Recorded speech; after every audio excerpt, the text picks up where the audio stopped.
What's up mga ka-recap? Kung gusto nyo ang mga ganitong content about time travel and sci-fi, huwag kalimutang mag-subscribe at i-like ang video na ito upang magganahan ako sa pag-upload ng mga bagong videos at sabay-sabay tayo mag-enjoy. Halika, simulan na natin! Halo at maligayang pagdating, mga kaibigan! Ngayon ay magdadala kami sa inyo ng isang napaka-espesyal na pelikula tungkol sa paglalakbay sa panahon. Isang pelikulang ganap na naiiba sa lahat ng iba pa. Pagkatapos ninyong panoorin ito, maaaring maramdaman ninyo na wala ng ibang time travel movie ang makakapantay dahil ang pelikulang ito ay may bago at emosyonal na paraan ng pagkukwento. At hayaan ninyong sabihin ko sa inyo, ang ending nito ay tunay na nakakaantig ng puso.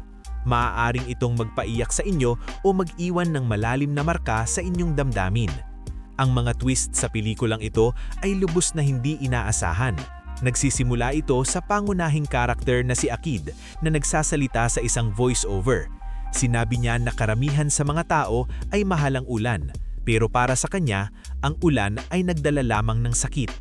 Pagkatapos ay makikita natin siyang nakatayo sa ulan habang may taong pumapatay sa kanyang ama gamit ang kutsilyo at tumatakbo palayo. Pagkatapos nito, ang eksena ay ipinakita ng pabaliktad na nagbibigay ng pahiwatig sa tema ng paglalakbay sa panahon. Makalipas ang ilang taon, bumisita si Akid sa isang psychiatrist.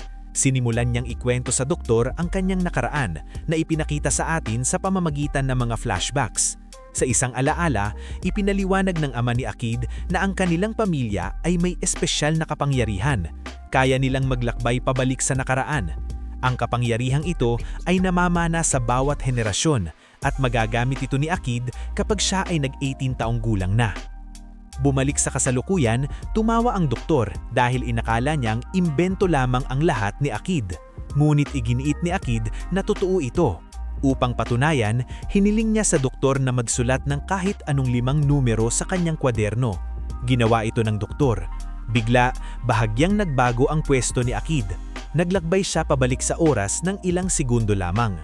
Sa sandaling iyon, tumunog ang telepono ng doktor. Sinabi ni Akid, "Sagutin mo. Tumatawag ang asawa mo para ipaalala ang tinapay at iprog na ipinabili niya." Pagkatapos ng sagutin ng doktor ang tawag, eksakto iyon ang sinabi ng kanyang asawa. Pagkatapos ay sinabi ni Akid, "Ngayon, papasok ang assistant mo at magtatanong tungkol sa appointment ng pasyente number 22. Ilang sandali pa, pumasok nga ang assistant at sinabi mismo iyon. Pati ang numerong isinulat ng doktor, 119-1191, ay binanggit ni Akid bago pa ito sabihin ng doktor ng malakas. Nabigla ang doktor at nagtanong kung paano ito posible. Ipinaliwanag ni Akid, "Kaya kong maglakbay pabalik sa oras, pero sandali lamang. Nang tumawag ang asawa mo at pumasok ang assistant mo, nakita at narinig ko na ang lahat. Kaya ko iyon nalaman." Litong-lito pa rin, humiling ang doktor na marinig pa ang kwento. Sinabi ni Akid, "Para maintindihan mong ito, kailangan mong nalaman ang aking nakaraan." Pumayag ang doktor at sinabi, "Sige, ikwento mo ang lahat." Dito nagsimulang ikwento ni Akid ang kanyang nakaraan. Nang siya ay mag-18 taong gulang, ginamit niya ang kanyang kapangyarihan sa paglalakbay sa panahon sa unang pagkakataon. At gumana ito. Sa sobrang tuwa, sinabi niya ito sa kanyang ama. Ngunit bago pa siya makapagsalita ng marami, nahulaan na ng kanyang ama ang kanyang iniisip. "Gusto mong gamitin ang kapangyarihang ito para yumaman, hindi ba?" sabi ng ama. "Nasubukan ko na rin yan, pati ang iyong lolo. Binago ko ang ilang bagay sa nakaraan at yumaman ako sandali, pero hindi nagtagal ang pera. Doon ko natandaan na may tuntunin ng kapangyarihang ito." Ipinaliwanag niya, "Unang tuntunin, hindi mo kayang gamitin ang kapangyarihang ito para tumita ng pera. Ikalawang tuntunin, hindi mo kayang baguhin ang tadhana." Nagbigay siya ng halimbawa, "Kung isang bulaklak ay nakatakdang malanta, malalanta ito. Kahit bumalik ka pa sa nakaraan at subukang pigilan, malalanta pa rin ito. Iyon ang itinadhana." Isang araw, habang nagpapahinga si Akid, pinaalalahanan siya ng kanyang ina na may plano silang mamili. Mabilis na nag-ayos si Akid, ngunit may mali.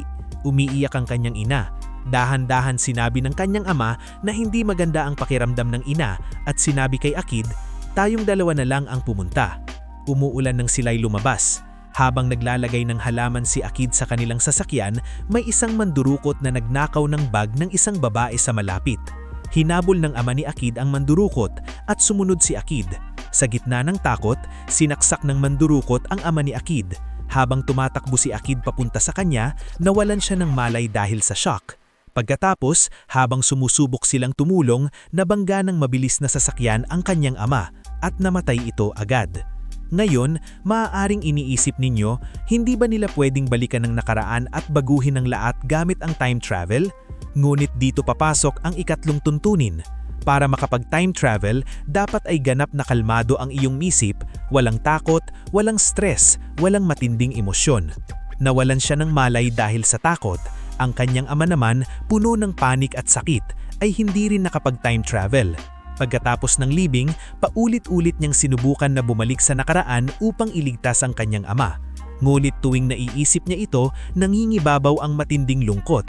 Tumutulo ang luha, sumasakit ang kanyang puso, at hindi niya mapanatiling kalmado ang kanyang isipan. Isang araw, dahan-dahan sinabi ng kanyang ina na nahuli na ng pulis ang mandurukot at ang driver. Pinakiusap niya, itigil mo na ang pagpapahirap sa sarili mo sa pagsusubok na baguhin ang hindi na mababago. Ang pagkamatay ng iyong ama ay nakasulat na sa tadhana. Hindi kayang baguhin ng paglalakbay sa panahon ang kapalaran. Tanggapin mo ito at huwag mong isuko ang sarili mong buhay. Kalaunan, tinanggap ni Akid ang masakit na katotohanan ito. Nag-focus siya sa kanyang pag-aaral, nagsikap ng mabuti at naging pulis. Pagkatapos, hindi na siya muling sinabi kanino man tungkol sa kanyang kapangyarihan sa paglalakbay sa panahon. Isang araw, habang nagtatrabaho bilang pulis, nakalutas si Akid ng isang kaso. Sa gitna ng investigasyon, dumating siya sa isang lugar kung saan may isang babaeng addicted sa droga na nakatayo sa gilid ng isang gusali kasama ang kanyang batang anak. May hawak siyang kutsilyo at nagbabanta na tatalon kasama ang bata. Pinigilan siya ni Akid. Nakiusap siya, napapaurong siya at ililigtas ang sarili niya at ang kanyang anak. Ngunit hindi siya nakinig at bago pa siya mapigilan ni Akid, tumalo ng babae. Namatay ang mag-ina. Lubos na nasyak si Akid at napuno ng matinding lungkot. Masyadong stress ang kanyang isipan sa sandaling iyon para makapag-time travel. Kalaunan, umuwi siya pauwi, nagpakalma, nag-ayos at nakaupo na may hamak na tasa ng kape. Nang muli niyang maramdaman ng kapayapaan, ginamit niya ang kanyang kapangyarihan at bumalik sa oras, sa sandaling bago tumalo ng babae. Sa pagkakataong ito, halip na kausapin ng babae, kinausap ni Akid ang maliit na bata. Mahinhin niyang tinanong, "Gusto mo talagang mamatay kasama ang iyong ina?" Takot na sumagot ang bata, "Hindi po mama, ayokong mamatay, gusto kong mabuhay." Nang marinig ng babae ang takot at natapat na pagsumamo ng kanyang anak, may nagbago sa kanyang puso. Nawala ang kanyang galit at kawalang pag-asa. Yinakap niya ang kanyang anak at sinabi, "Hindi anak ko, hindi ka mamamatay at hindi rin ako. Huwag kang matakot, aalagaan kita at bibigyan kita ng magandang buhay." Dahan-dahan siyang umatras sa gilid, mahigpit na yakap niya ang kanyang anak at sa isang iglap, naligtas ni Akid sila. Kalaunan, iniabot ni Akid sa doktor ang isang diary.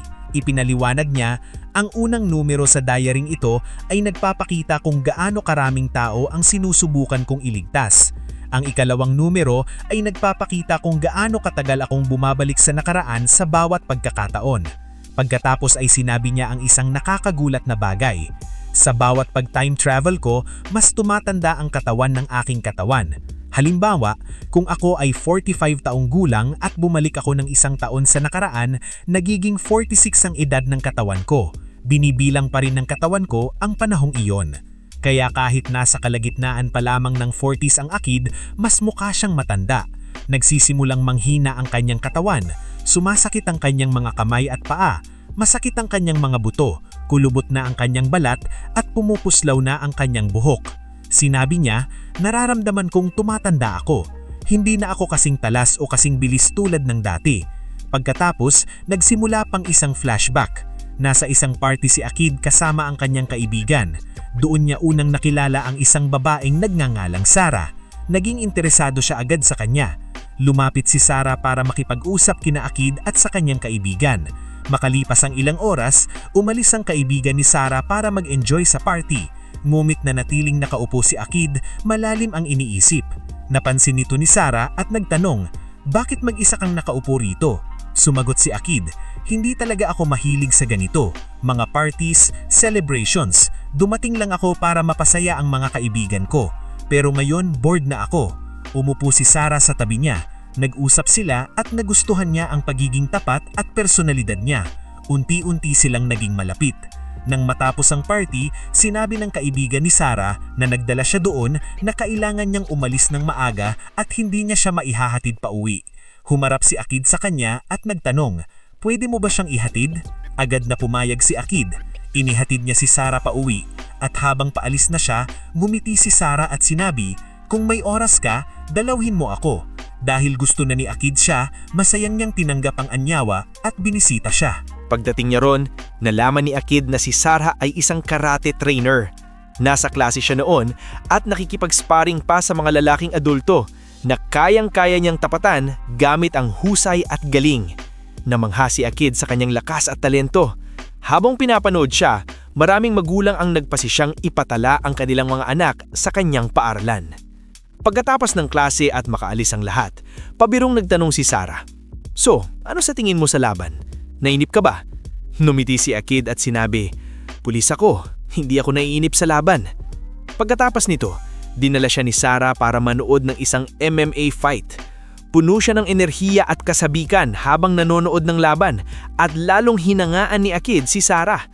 Mula roon, lalong tumibay ang ugnayan nila. Magkasama silang pumupunta sa shooting range, kumakain sa mga restaurant at sinimulan pa siyang turuan ni Sarah ng karate. Unti-unting nagsimula ang kanilang kwento ng pag-ibig. Isang araw, sinabi ni Akid sa kanyang ina, "Ma, may mahal akong babae na ang pangalan ay Sarah at gusto ko siyang pakasalan." Sumagot ang kanyang ina, "Ang pag-aasawa ay isang malaking responsibilidad. Pag-isipan mo itong mabuti." Sinabi ni Akid, "Pinag-isipan ko na po. Matapos mamatay si Papa, nabubuhay lang ako para magpatuloy. Parang walang saya ang buhay. Pero mula nang dumating si Sarah sa buhay ko, gusto ko na ulit mabuhay. Alam kong magiging masaya ako kasama siya." Dahil sa kanyang katapatan at kumpiyansa, pumayag ang kanyang ina. Makalipas ang ilang araw, sa gitna ng malakas na ulan, nakipagkita si Akid kay Sarah. Inalok niya ito ng singsing at nag-propose, "Sa mga buwang magkasama tayo, lubos kitang nakilala. Sana ay kilala mo rin ako. Papakasalan mo ba ako?" Sandaling natahimik si Sarah at sinabi, "Kailangan ko ng oras para mag-isip." Nalungkot ng kaunti si Akid, ngunit tumanggo at nagsabing, "Sige, mag-isip ka muna." Lumakad na siya palayo, ngunit biglang hinabol siya ni Sarah at sinabi, "Mahal din kita at papakasalan kita." Mahigpit niya itong niyakap. Makalipas nito, ginulat naman ni Akid si Sarah sa pagsasabi ng lahat ng numero na nakasulat sa kanyang diary, pati na ang eksaktong halaga ng pera na nasa pitaka ni Sarah.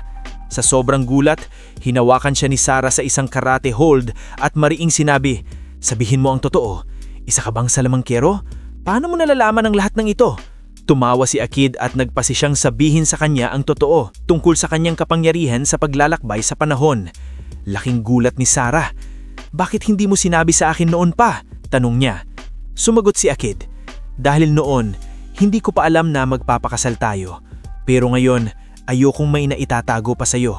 Biro naman ni Sarah, "Ibig sabihin kaya mong ayusin ang bawat away natin sa pamamagitan ng pagbabalik sa oras?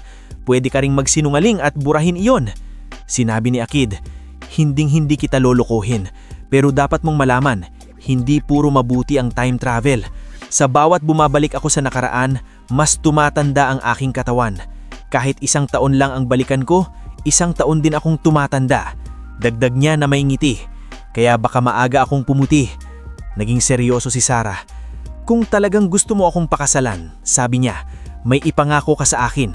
Anuman ang mangyari sa hinaharap, huwag mo nang gagamitin ang kapangyarihan mo. Ayokong tumanda ka ng mas maaga sa panahon mo. Gusto kong mabuhay kasama ka sa bawat sandali." Lubos na naantig si Akid sa kanyang mga salita at nangako, "Hindi na ako muling magta-time travel. Gusto kong tumanda kasama ka, hindi bago ang panahon ko." Sa sumunod na eksena, ikinasal sina Akid at Sarah. Naging maganda ang kanilang buhay. Tunay silang masaya at sinisiyahan ang bawat sandaling magkasama. Nakaramdam si Akid ng kabuuan at gumawa ng matibay na pangako sa sarili. Hindi na kailanman gagamitin uli ang time travel. Isang araw, nakatanggap sila ng napakagandang balita. Buntis si Sarah.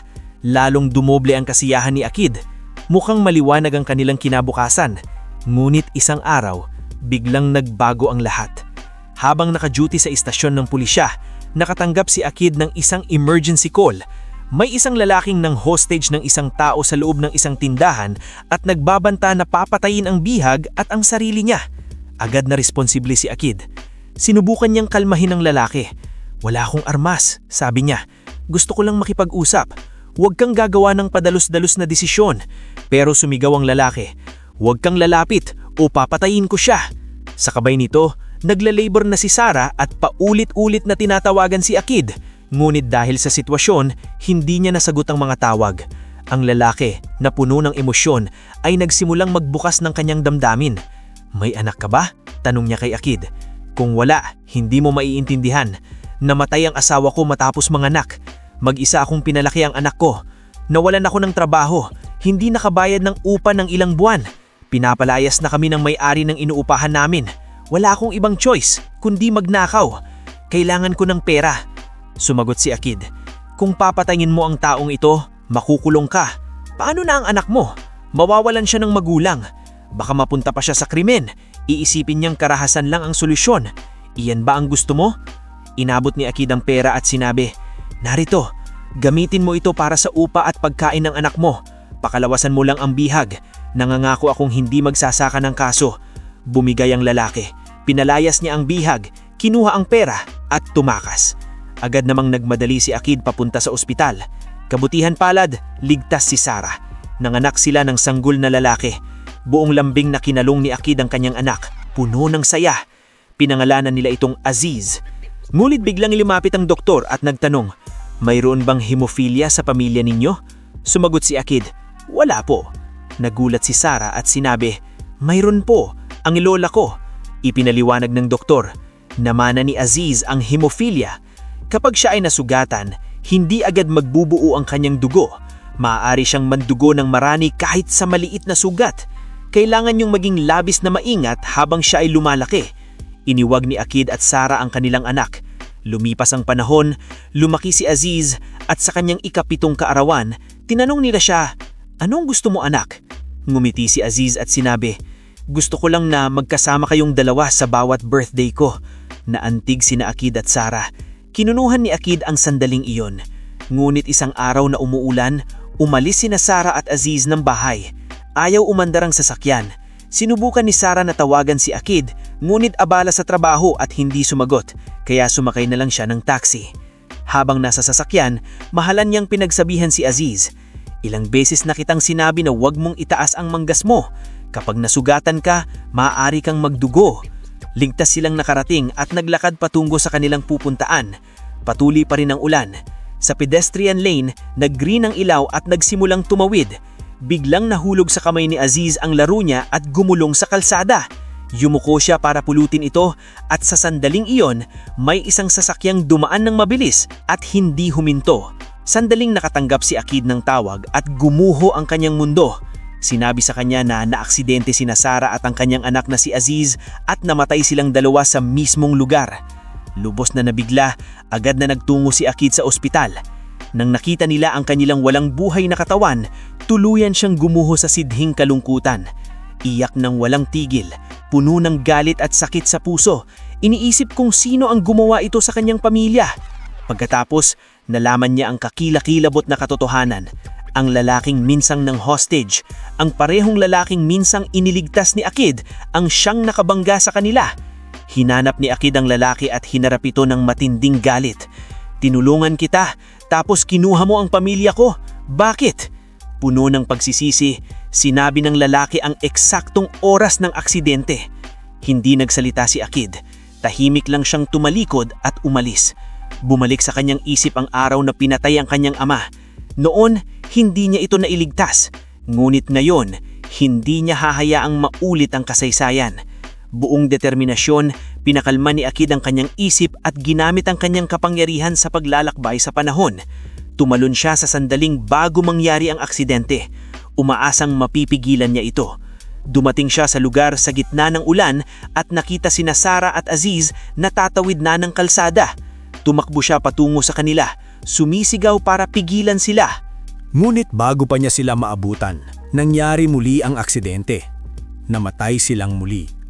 Sa sobrang desperasyon, sinubukan ni Akid muli. Bumalik siya sa oras at muling nagmamadaling tumakbo papunta sa kanila. Ngunit sa bawat pagkakataon, ilang segundo siyang nahuhuli. Ilang ulit man niyang balikan ng sandali iyon, hindi kailanman nagbabago ang resulta. Wasak ang puso at lubos na nalulunod sa sakit. Umuwi si Akid at sa tindi ng galit at dalamhati, winasak niya ang mga gamit sa bahay. Naalala niya ang mga salita ng kanyang ama. Hindi mo mapipigilan ang pagkalanta ng bulaklak. Kung ito ay nakasulat sa tadhana, mangyayari ito anuman ang gawin mo. Saglit na sinubukan ni Akid na tanggapin iyon, ngulit napakalalim ng sakit. Sa kasalukuyan, ikinukwento niya ang lahat ng ito sa doktor. Kalmadong nagtanong ang doktor, "Bakit hindi ka nalang bumalik ng 2 araw bago ang aksidente at pigilan silang lumabas?" Sumagot si Akid, "Doktor, sa tingin niyo ba hindi ko rin sinubukan iyon?" At dito natin nakita ang tunay na nangyari. Bumalik si Akid ng 2 araw. Noong umagang iyon, sabay-sabay na nag-aalmusal sina Sarah, Aziz at Akid. Nang tumayo si Sarah para ihatid si Aziz sa paaralan, pinigilan siya ni Akid. Hindi papasok sa paaralan si Aziz ngayon, mariin niyang sabi. Tumawa si Sarah. Anong kalokohan iyan? May exam siya. Kapag hindi siya pumasok, babagsak siya. Pumasok si Sarah sa banyo, halatang inis. Humarap si Akid sa kanyang anak at marahang sinabi, "Anak, holiday ngayon. Lumabas ka at maglaro." Masayang tumakbo palabas si Aziz. Napanatag si Akid. Inisip niyang nailigtas na niya sila sa wakas. Ngunit biglang may sigaw mula sa banyo. Dali-daling pumasok si Akid at nakita si Sarah na walang malay. Nadulas siya, nabagok ang ulo at namatay dahil sa matinding pagdurugo. At parang hindi pa sapat iyon, si Aziz na naglalaro sa labas ay nahulog sa hagdan at nagtamo ng nakamamatay na pinsala sa ulo. Pareho na naman silang wala. Tuluyang gumuho si Akid. Umiyak siya ng walang tigil. Ngunit ayaw pa rin niyang sumuko. Sinubukan niya muli. Sa pagkakataong ito, bumalik siya ng mas ilang araw pa. Araw iyon ng ika-7 kaarawan ni Aziz. Tahimik na nakaupo si Akid habang nagtatawanan at naglalaro sina Sarah at Aziz. Tinanong siya ni Sarah, "Hindi ka ba kakain ng cake?" Sinagot ni Akid, puno ng lungkot, "Ayoko." Ngumiti si Sarah at sinabi, "Sige, ipagluluto kita ng paborito mong ulam." Pumasok siya sa kusina. Sumunod si Aziz, naglalaro. Habang nagtatawanan, pinaglaruan niya ang mga knob ng gas. Walang nakapansin. Maya-maya, nagkaroon ng gas leak at sumabog ang kusina. Namatay agad sina Sarah at Aziz. Lubos na wasak si Akid. Sa tuwing bumabalik siya sa nakaraan, nagbabago ang sitwasyon, ngunit hindi ang resulta. Palaging nakakahanap ang tadhana ng ibang paraan. Ngunit tumanggi pa rin si Akid na tanggapin ito. Paulit-ulit siyang bumabalik sa oras, umaasang kahit isang pagbabago lang ay makakaligtas sa kanila. Hindi niya kayang bumitaw, hindi kay Sarah, hindi kay Aziz. Isang beses, ginamit ni Akid ang time travel para pumunta sa paaralan ng kanyang anak at iligtas siya. Ngunit habang naroon, may batang may hawak na gunting ang nakasaktang kay Aziz. Sa kasamaang palad, namatay na naman si Aziz. Sinubukan niya muli. Sa pagkakataong ito, nailigtas niya sina Sarah at Aziz. Ngunit nabangga ang kanilang sasakyan at pareho silang namatay. Sa isa pang pagtatangka, aksidenteng uminom si Aziz ng pesticide at namatay. Sa ibang timeline naman, may sumaksak kay Akid sa leeg at pinatay siya. Sinubukan ni Akid na balakin ng lalam na isang beses niyang tinulungan ng pera. Ang parehong lalam na nakabangga kina Sarah at Aziz sa unang timeline. Pinagbantaan niyang hindi lumabas ng bahay, umaasang magbabago ang lahat. Ngunit hindi rin iyon gumana. Sa isa pang pagtatangka, namatay si Aziz nang nahulog sa puno. Sa isa pa, parehong pinatay sina Sarah at Aziz gamit ang kutsilyo. Muli at muli. Ano man ang gawin ni Akid, iba-iba man ang paraan, palagi silang namamatay. Sinabi noon ng ama ni Akid na gaano man karaming beses niyang gamitin ang kapangyarihan, hindi mababago ang tadhana. Ngayon, sa kasalukuyan, ikinukwento ni Akid sa doktor na nakabalik na siya sa oras ng humigit kumulang 150 beses. Sinubukan ng lahat ng posibleng paraan upang iligtas sina Sarah at Aziz, ngunit nabigo sa bawat pagkakataon. Iyon daw ang dahilan kung bakit siya ay mukhang napakatanda na. Tinanong siya ng doktor, kahit nabigo ka ng napakaraming beses, bakit hindi ka agad sumuko? Naniniwala ka bang hindi na mababago ang tadhana? Sumagot si Akid na naniniwala pa rin siyang may pagkakataon. Kaya nagpasya siyang bumalik, hindi lang bago ang aksidente, kundi sa eksaktong sandaling nangyari ito. Sa huling pagtatangkang ito, tumakas si Akid mula sa istasyon ng pulisya, tumalon mula sa tulay papunta sa isang truck, saka sa isang motorsiklo at humarurot papunta sa lugar ng aksidente. Dumating siya ilang minuto bago ito mangyari, ngunit hinarap niya ang isang kakilakilabot na pagpili. Maaari niyang iligtas si Sarah o si Aziz, hindi pareho.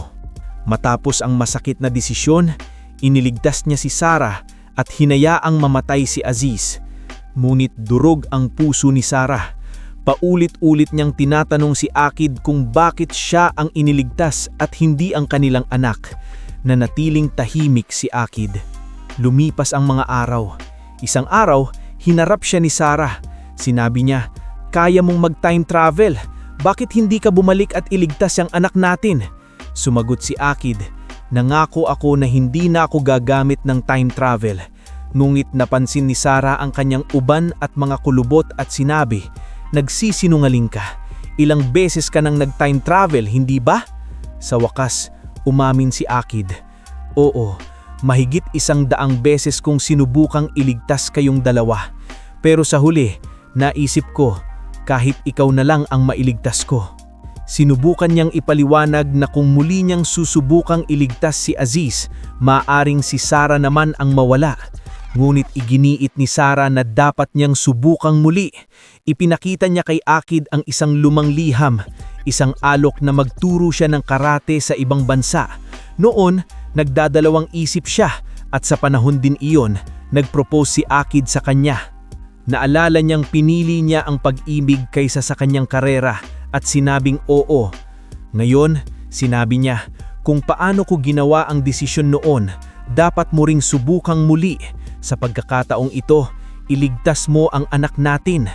Sinabi ni Sarah na pinagsisisihan niya ang lahat.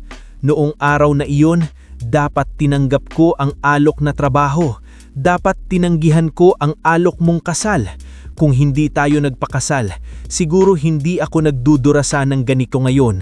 Paulit-ulit niyang sinasabing bumalik si Akid at subukang muling iligtas ang kanilang anak. Halos tuluyan na siyang gumuho. Naguluhan at nasaktan si Akid. Mahal niya si Sarah higit pa sa sarili niyang buhay. Ngunit si Aziz ay kanyang anak, dugo at laman niya.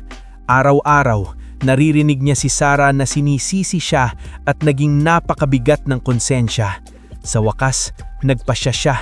Sa pagkakataong ito, ililigtas niya si Aziz, kahit kapalit pa nito ang pagkawala ni Sarah. Muli siyang nakipaghabulan sa oras. Tumalon siya mula sa tulay papunta sa truck, saka sumakay ng motorsiklo at narating ang lugar ng aksidente. Sa pagkakataong ito, pinili niyang iligtas si Aziz. Namatay si Sarah. Lumipas ang ilang araw. Wasak ang puso ni Akid sa pagkawala ni Sarah. Samantala, si Aziz ay patuloy na umiiyak. "Gusto ko ang mama ko! Gusto ko ang mama ko!" Isang araw, sa bugso ng galit, dinampot ni Akid ang larawan ni Sarah at sinigaw, "Tingnan mo! Ito ang nanay mo! Wala na, hindi na siya babalik. Naiintindihan mo?" Nagulat at natakot si Aziz sa pagsabog ng galit ni Akid at nawalan siya ng malay. Dinala siya ni Akid sa ospital. Mula noon, nagsimulang magkaroon ng puwang sa pagitan ng mag-ama. Isang araw, sa galit, nasampal pa ni Akid Aziz. Mula noon, nagsimulang kamuhian ni Aziz ang kanyang ama. Ngayon, pabalik sa kasalukuyan, ikinukwento ni Akid lahat ng ito sa doktor. Sinabi niya, "Noong bata pa ako at unang natuklasan ang kakayahan kong mag-time travel, inakala kong regalo ito ng Diyos. Pero ngayon alam ko na, ito ang pinakamasamang sumpang naranasan ko." Pagkatapos, lumipat ang kwento sa isang flashback. Isang araw, gusto ng ina ni Akid na ilabas si Aziz para mamasyal, ngunit tumanggi si Akid. Natatakot na may masamang mangyari, na masugatan at magdugo si Aziz. Mahinang sumagot ang kanyang ina, Naiintindihan kita anak, pero hindi natin pwedeng ikulong ang batang ito na parang bilanggo. Mawawala ang katinuan niya. Huwag kang mag-alala, iikutin ko lang siya sa lungsod at ibabalik ko siyang ligtas. Pumayag si Akid. Bago sila umalis, sinabi ng ina niya ang isang mahalagang bagay. Ang lumipas ay lumipas na. Hindi mo pwedeng habulin habang buhay ang nakaraan. Nawawala na ang iyong kapayapaan at kasiyahan. Panahon na para magpatuloy ka sa buhay. Pagkatapos nito, dinala ng ina ni Akid si munting Aziz sa parke. Masayang nagbibisikleta si Aziz, ngunit dahil sa kanyang hemophilia, bigla siyang nahilo. Nagsimulang dumugo ang kanyang ilong, nawalan siya ng kontrol, natumba, at tumama ang ulo sa isang bato. Bumuhos ang dugo. Dali-dali nila siyang dinala sa ospital. Sinabi ng doktor, napakarami na niyang dugong nawala. Kailangan niya agad ng blood transfusion, pero napakabihira ng kanyang blood type. Wala kami nito ngayon. Sinusubukan naming kumuha mula sa labas, pero aabuti ng oras. Nang marinig ito, nagpanik si Akid at muntik na namang gumamit ng time travel. Ngulit marahang hinawakan ng kanyang ina ang kanyang kamay at sinabi, "Anak, naaalala mo ba ang sinabi ng iyong ama noon? Ang pagkalanta ng bulaklak ay bahagi ng tadhana nito. Huwag mo itong subukang baguhin." Napatigil si Akid sa gulat. "Alam mo ang tungkol sa time travel ko?" tanong niya. Tumango ang kanyang ina. "Oo anak, mas matigas pa ang ulo mo kaysa sa iyong ama." Pagkatapos ay ibinunyag niya ang isang masakit na katotohanan mula sa nakaraan. Noon, bata pa si Akid, may isang araw na ginising siya ng kanyang ina at sinabing lalabas ito para bumili ng pataba ng halaman. Ngulit nang matapos siyang mag-ayos at lumabas si Akid, nakita niyang umiiyak ang kanyang ina. Sinabi ng kanyang ama, hindi siya maganda ang pakiramdam. Tayo na lang ang pupunta. Nung araw na iyon, sina Akid at ang kanyang ama ang lumabas para bumili ng pataba.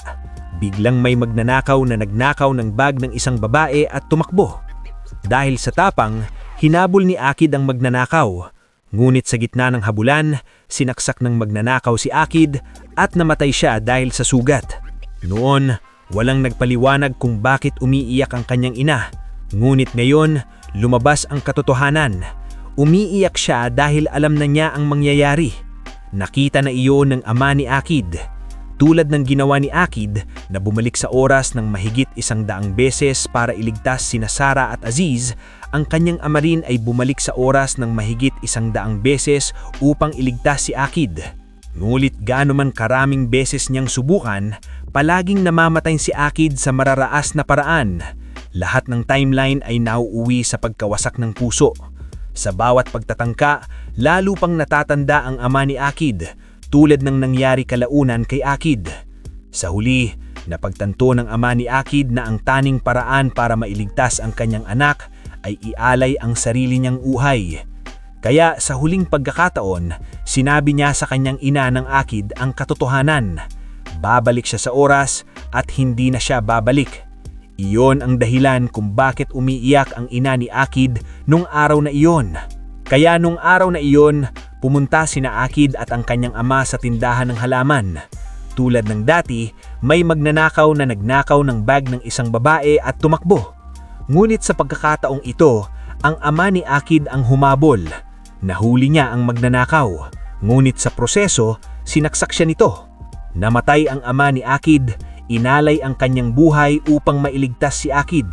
Isa itong napakasakit na twist na walang sino man ang nakakita. Nang maunawaan ni Akid ang katotohanan, tuluyan siyang pumayak. Sa sandaling yun, pumasok ang doktor sa silid ng ospital at naghatid ng isang nakakapangingilabot na balita.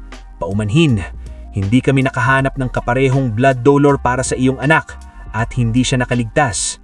Sa sandaling iyon, lubos na naunawaan ni Akid ang tunay na kahulugan ng tadhana.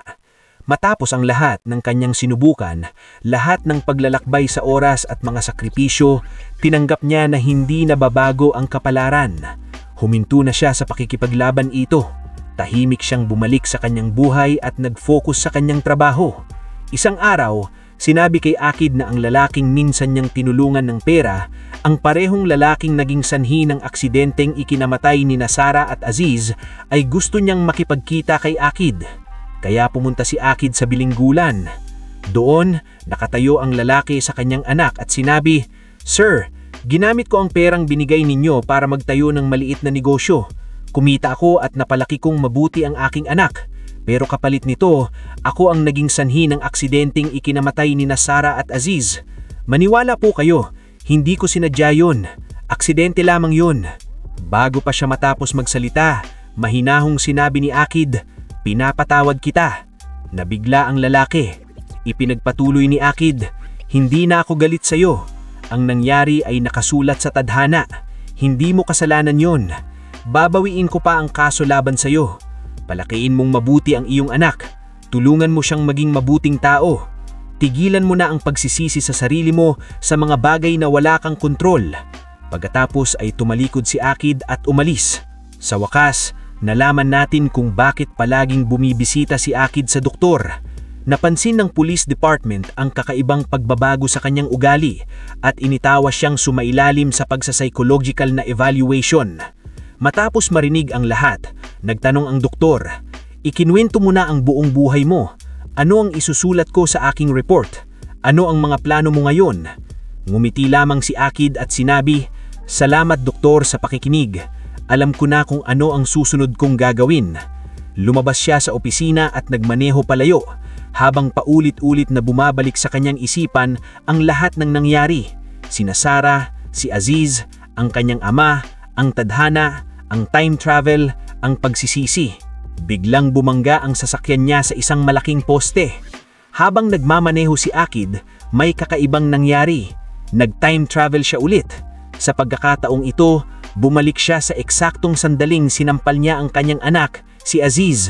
Ngulit ngayon, wala na siyang galit. Halip, lumuhod siya sa tabi ng kanyang anak at mahinahong nagtanong, "Naiinip ka na ba sa loob ng bahay? Lumabas tayo ha?" Biglang lumiwanag ang mukha ni Aziz sa tuwa. Inilabas siya para maglaro, tumawa sa kanya, ipinagkain sa isang restaurant at ginugol ang buong araw bilang isang mapagmahal na anak. Kinagabihan, inihatid siya sa pauwi sa bahay, kinumutan at pinanood siyang matulog na may payapang simit. Pagkatapos, nag-time travel siya ulit. Sa pagkakataong ito, sa ika-7 kaarawan ni Aziz, hinamon niya si Aziz na hiwain ng cake, nag-record ng video at tinanong, "Anong wish mo anak?" Pinapanood Sarah ang lahat ng may pagtataka. Iba ang kilos ni Akid, mas banayad, mas emosyonal. Tinanong siya, "Ayos ka lang ba?" Ngumiti lamang si Akid at sinabi, "Oo, ayos lang ang lahat." Sumunod, bumalik si Akid sa araw na nag-labor si Sarah. Sa orihinal na timeline, wala siya doon dahil humawak siya ng hostage situation. Ngunit ngayon, nanatili siya sa tabi ni Sarah. Hinawakan niya ang kamay nito habang nasasaktan at nang isilang ang sanggol, umiyak siya sa tuwa nang makita ang kanyang anak na pumasok sa mundo. Muli siyang nag-time travel sa araw ng kasal nila kay Sarah. Dahil sa epekto ng time travel, mas matanda na ang itsura ni Akid. Napapatingin ng mga tao sa kasal ng may pagtataka, ngunit hindi nagulat si Sarah. Pagkakita niya sa kanya, agad niyang nalaman. Ito si Akid, bumalik mula sa hinaharap. Lumapit siya at tinanong, "Masaya ba tayo sa hinaharap?" Ngumiti si Akid at samagot, "Napakasaya. Mas masaya kaysa kahit anong mag-asawa sa mundo. Meron tayong magandang buhay, kasama ang ating anak." Sandaling natahimik si Sarah. "May anak tayo?" Tumanggo si Akid, pinipigilan ang emosyon. "Oo anak, pinangalanan natin siyang Aziz." Napuno ng luha ang mata ni Sarah. Mahigpit niya siyang niyakap, ramdam ang lalim ng pagmamahalang tumatawid sa panahon. Pagkatapos, gumawa si Akid ng huling pagtalon sa oras. Mas maaga pa. Natagpuan niya ang sarili sa bahay kasama ang kanyang ina bago pa siya makilala si Sarah. Kakatapos lamang ipagluto siya ng kanyang ina ng paborito niyang sabaw. Tiningnan niya siya ng may kabaitan, alam na galing siya sa hinaharap. "Gusto mo pa anak?" Mahinahong nagtanong siya. Ngumiti si Akid, "Oo ma, gusto ko pa." Pagkatapos kumain, nagtungo siya sa party kung saan niya unang nakilala si Sarah. Tahimik siyang tumayo sa malayo. Pinapanood niya ang kanyang kaibigan na tumatawa kasama ang mga kaibigan, maningning at puno ng buhay. Hindi niya siya nilapitan sa pagkakataong ito. Alam niya na kung hindi niya siya makikilala doon, hindi sila iibig. Walang kasal, walang aziz, at walang sakit na susunod. Kaya pinanood niya lamang siya mula sa malayo at ibinulong sa kanyang puso, nasaan man ka man, maging masaya ka, Sarah. Sa pag-aalala ng lahat ng nangyari, gumawa si Akid ng huling pagtalon sa oras, sa sandaling sinaksak ang kanyang ama ng magnanakaw. Ngunit ngayon, matanda na si Akid, mahina at pagod sa napakaraming paglalakbay sa oras. Bumagsak siya sa mga bisik ng kanyang ama at sinabi, "Papa, patawarin mo ako." Nagulat ang kanyang ama nang makita siyang matanda. Ipinaliwanag ni Akid na ngayon nauunawaan niya kung bakit hindi ginamit ng kanyang ama ang time travel para iligtas ang sarili noon. Dahil kung nabuhay ang ama, siya naman ang mamamatay. Pinili ng kanyang ama na isakripisyo ang sarili para mabuhay siya. Sinabi ni Akid, "Nabuhay ako ng buo. May asawa, may anak, at maraming alaala. Lahat ng iyon ay dahil sa iyo. Salamat, Papa. Pero ipangako mo sa akin, kapag namatay na ako ngayon, huwag mo nang subukang bumalik para iligtas ako. Ang kamatayan ko ay tadhana." Tumingala si Akid sa ulan, nagpasalamat sa kanyang Ama sa huling pagkakataon at namatay sa kanyang mga bisig. Umiyak ng labis ang kanyang ama. Bagamat nakaligtas siya sa saksak at nagamot sa ospital, hindi niya kinaya ang sakit ng pagkawala ni Akid. Nais niyang bumalik sa oras para baguhin ang lahat, ngunit pinigilan siya ng ina ni Akid. Sinabi niya, "Huwag na, pakiusap. Tadhana nang namatay ang ating anak. Gamitin na lang natin ang natitirang buhay natin na magkasama at huwag nang subukang baguhin ang nakaraan." Pumayag ang ama. Mula noon, tuluyan ang nawala si Akid. Tahimik na namuhay ang kanyang mga magulang, tangan ang mga alaala ng kanilang minamahal na anak. At dito, nagtatapos ang kwento. Kung naantig ka sa kwentong ito, huwag kalimutang i-like ang video at mag-subscribe sa channel. Salamat sa panonood! Sana nag-enjoy kayo mga ka-recap. Anong masasabi niyo sa movie natin ngayon? Mag-iwan ng komento sa baba.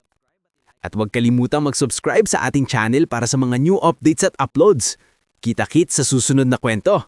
Salamat at mag-iingat tayong lahat!